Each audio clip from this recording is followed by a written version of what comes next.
Welcome to the Rock Interview Series with host Thomas S. Orwat Jr.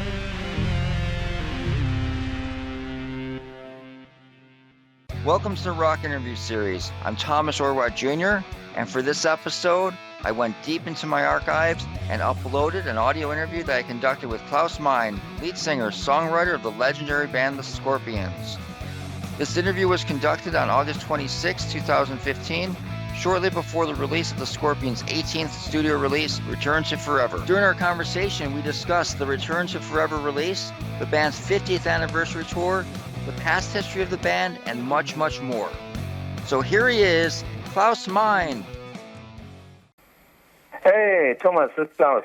How are you doing? I'm doing great, thank you. I just want to congratulate you on 50 amazing years of rock and roll. How do you feel looking back and reflecting on it being 50 years? I mean, it's just the first 50 years, you know? So there's going to be another 50 years after this. I'm just kidding, you know. It's 50 years since Rudolph Schenker started the Scorpions back in 65. I joined the Scorpions in 69, 70, and then we recorded our first album in the early 70s. So, I mean, it's been a long journey, no question about it. And, it feels good. There are not too many bands around that reach that kind of magic number. But then it's just a number, you know. The best thing is that we're about to celebrate this anniversary with a new record and with a tour around the world, and that a whole new generation of Scorpions fans joined the party. Pretty much wherever we go. I don't know about in the States, and we're very excited to come back there now in September. But in the rest of the world, we started in China, played many shows in Russia and here in Europe. And so playing in front of three generations, you know, it's very exciting to see all the young kids in front of the stage, singing along to all those timeless classics. It's very inspiring. And the fact that right now we have about 6.3 million followers on Facebook, you know, it means like there's a whole new generation, and that's really motivating, you know, and it keeps us going. And it's also, you want to go out there and deliver a great show night after night. That's what it's still all about. And we're very excited to come back to the United States. Yeah, that must be very gratifying to see that, you know, that you appeal to, generation after generation like that. I mean, that's a great thing about, you know, the band's catalog is it is, like you said, very timeless music. I mean, it can appeal to anybody, and, you know, we all know that a lot of bands nowadays aren't really making the quality music, you know, that it was back in the day, and a lot of young people. But the back catalog is one thing, you know, but the fact that we have a brand new album out there, and that actually we play not only the classics in this new show when we come to the stage, it's also brand new material, you know. And I guess there are not so many bands around there celebrating 50 years and throwing out a brand new album as well for the fans. And that just shows there's a lot of gas in the tank, you know. we still enjoy being out there and writing new songs and presenting them for our fans, you know. And I think it's a whole different. It's not just looking back, and but I agree that it's a huge advantage after so many years. You have so much experience, and you're much more relaxed about a lot of things, you know. So there's less pressure, and a huge part of it is we enjoy what we're doing, you know. And so there's less pressure and more excitement and more fun, you know, and go out there and to realize what kind of privilege it really is, you know, after so many years that we still can perform on this global stage. Well, I'll tell you, as a longtime fan, it's a privilege to be able to see you guys still at this point, and to hear you guys put out such quality material. Your new record, Return to Forever, I feel, as a longtime fan, is one of your strongest records to date. And I thought thank you. You're welcome. And I Thank you. You're welcome. I thought when you released Sing of the Tale in 2010, I thought there was no way you'd be able to top that. But man, I'll tell you, Return to Forever is definitely very close to topping that, in my opinion. Oh, thank you. I mean, with Sting of the Tale, we really thought, well, you know, at this point in our career, that might be maybe hard to top. It's a great album, and maybe we were also, after all these years of playing 100 concerts year after year, and we were kind of ready to ride off into the sunset at this point.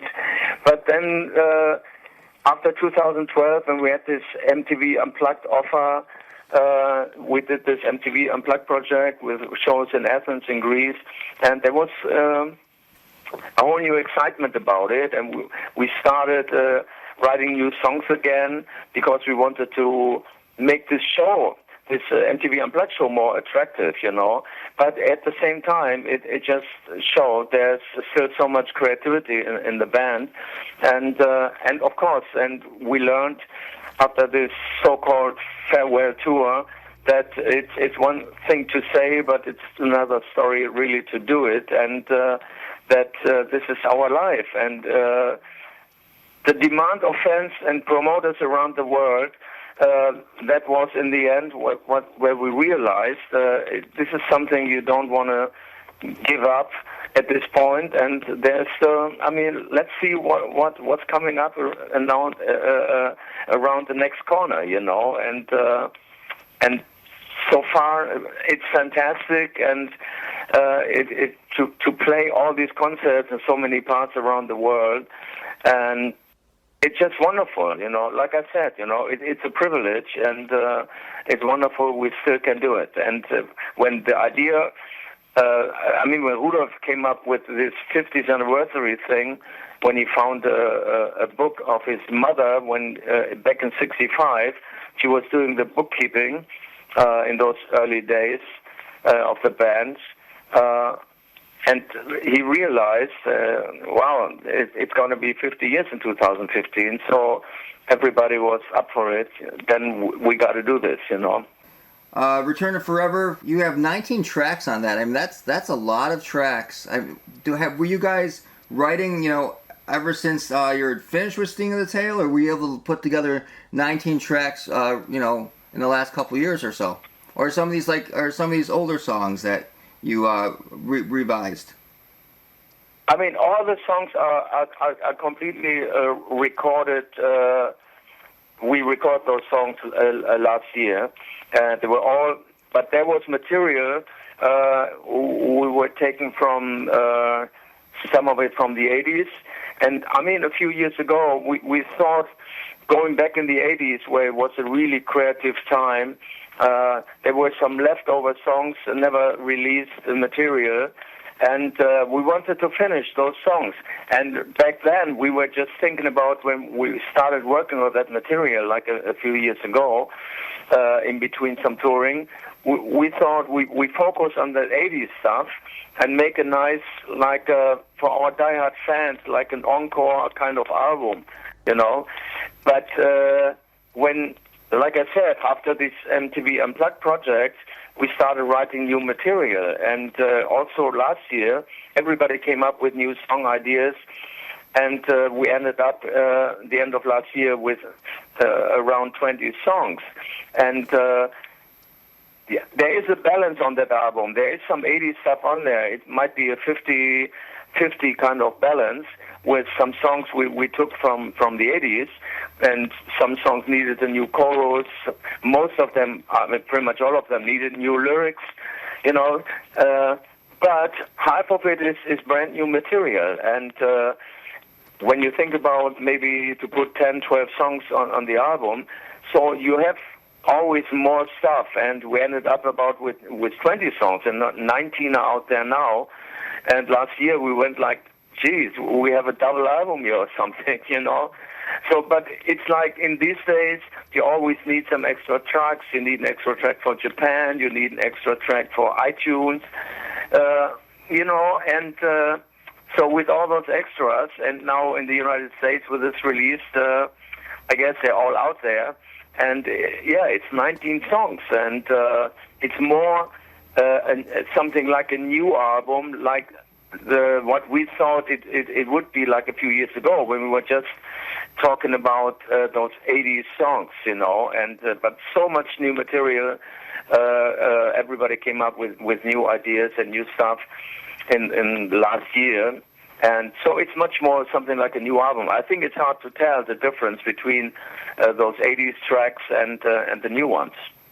Yeah, I wouldn't be able to tell the difference at all. To me, to me, it sounds very cohesive, and it sounds really clean. It's a real clean recording, especially the guitars, and I really like it. Yeah, I mean, I must give our Swedish producers, Michael Nord-Ennes and Martin Hansen, a huge credit here, because what we try to achieve with this album, we really, like with Sing in the Tail, we really wanted to go and make an album with a typical Scorpions DNA, you know, and there is something like what our fans are looking for in a Scorpions song, and that's what we tried to find with those tracks. And of course, with some of those 80s material, like Catch You Like in Play, for example, you know, or Rockin' My Car, you know, and I mean, Rock and Roll Band was a song I wrote back in the 80s, you know, but the new stuff is matching completely like this kind of feel, and that's what we try to achieve, not to make an 80s album, but with this kind of Scorpions DNA, but with a total modern sound of today, you know, and make a great record. Yeah, that's a great description. I mean, it definitely does have that Scorpions DNA to it. I especially like the track House of Cards. You guys are brilliant when it comes to writing those ballads. I mean, you write the greatest ballads ever, and they're so moving, and your voice on this one sounds incredible, absolutely incredible. I really want to compliment you on that song, and I hope that it's released as a single one day. On which one? Which one you said? The House of Cards. Yeah, okay. Yeah, thank you. I mean, that song, I mean, Rudolph wrote the music and I wrote the lyrics, but I wrote the lyrics to that song in 2001, I think, you know, so we were thinking about to use that track on the acoustical album that I think we recorded 2001 in Lisbon, you know, and so that song is from the early, how you call it, the 0 years, I guess, and it came out pretty strong. But the lyrics and the title, I mean, that was way before this world famous TV series House of Cards, you know. Yes, exactly. I also want to go back. I think you're including this one. Your last 3 albums have been like just amazing. I think. Humanity, Hour One. I think that was like the start of you guys, like, you know, just like bringing it like to the next level. Can you just briefly tell me what it was like working with Desmond Child and working on that record? I mean, it was a great experience. I mean, of course, you know, to go to LA and work on a new album, work on new songs, and with Desmond and the whole team, it was a great experience. You know, we had a great time, and this was like something like a concept album, and especially the title track, and there was some great material on there, you know. And after that, we went back to pick up more the European vibe, you know, and working with our Swedish producers. This was like right after Humanity, Sting in the Tail. It was just after the LA experience, you know, to a little more to go back to our roots, you know. But we had a great time with Desmond, and we had a wonderful time there recording Humanity. Hour One was fantastic. Yeah, I've always wanted to ask you this question. How difficult was it for you to, one, learn the English language, and then two, be able to write lyrics in English? Yeah, it's a strange thing, you know. I think our desire to write in English, it was because we grew up with all this English American music, you know, and at the time, the German music scene, it was the kind of pop Schlager music, which was very popular, but it was so different from all the music that got us excited when we grew up, like listening to the Who, the Stones, the Beatles, all those British bands that came over in the early 60s. And this guitar riff-orientated music, this guitar-driven sound, you know, it for us, for our ears, for our feeling, it worked the best with English words, even though our English was not very good at the time. And I guess even after all these years, we still can improve on that, you know. But playing those songs and writing these kind of songs, for us, it only worked with English words, you know, and it was kind of tough, especially in the beginning. You know, it became more easier when we toured throughout the 80s so much in the United States and spent so much time and with so many people in our crew being from England or America, or then right now since the mid-90s when James Kodak joined the band, our American drummer, you know, Pavel Maciwoda, he's from Poland. So inside the band circle, we talk most of the time English anyway, you know. So to write songs in a foreign language became easier. And you know, it's a lot of the inspiration came from touring, especially throughout the 80s in America, writing songs like The Zoo or Rock You Like a Hurricane. You know, it was all inspired by touring in the U.S. And so there was only one language, that was English. And at the same time, when I think about it, or when you think about it, all those years back, when we decided to write English lyrics, at the same time, it was a ticket for a world career. So we had a chance to take our music all over the world. If we would have write lyrics in German, you would have never heard about this band. You know, so it was a world ticket, you know. It was a world ticket to take our music all over the world.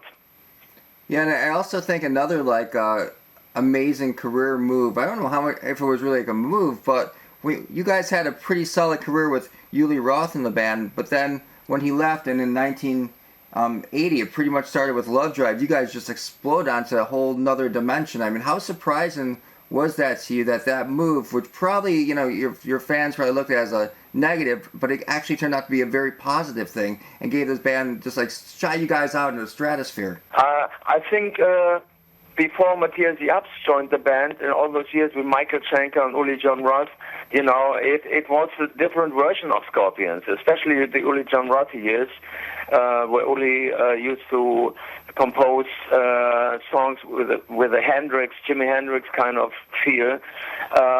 So it was a very interesting version of Scorpions back in the 70s. And when Matthias joined the band, we became more focused to what I call the Scorpions DNA. And this is when we talked with one voice, you know, so to speak. And Matthias was much more like a team player when he joined the band. And Uli and Michael, they're still out there with a lot of success, following their career. And when Matthias joined, this was when we did Love Drive and Blackout, and we for the first time we played in the United States, and this is when we really hit the international family of rock and roll, you know, and became very successful throughout the 80s. Yeah, well, that was a really good move. Well, I want to thank you very much, Klaus, for your time, and I hope you come to Western New York. You haven't been here in a long time, so hopefully maybe your next tour, maybe winter or maybe hopefully summer next year. Where you calling from, Thomas? I'm calling from Buffalo, New York. We love you here. Buffalo, New York. Oh, yeah. I think we played there, but it is a while ago, So the closest to you, I think, we're at the Barclays Center in Brooklyn. Well, actually, you're playing in Toronto, which is about an hour and a half away. So I'm hoping to catch you. Oh, that's even closer to you guys. Yeah, you're right. Okay. Excellent. All right, Thomas. It was good to talk to you. Thank you very much, and hope to see you somewhere out there. Okay. Yep. You too. Good luck.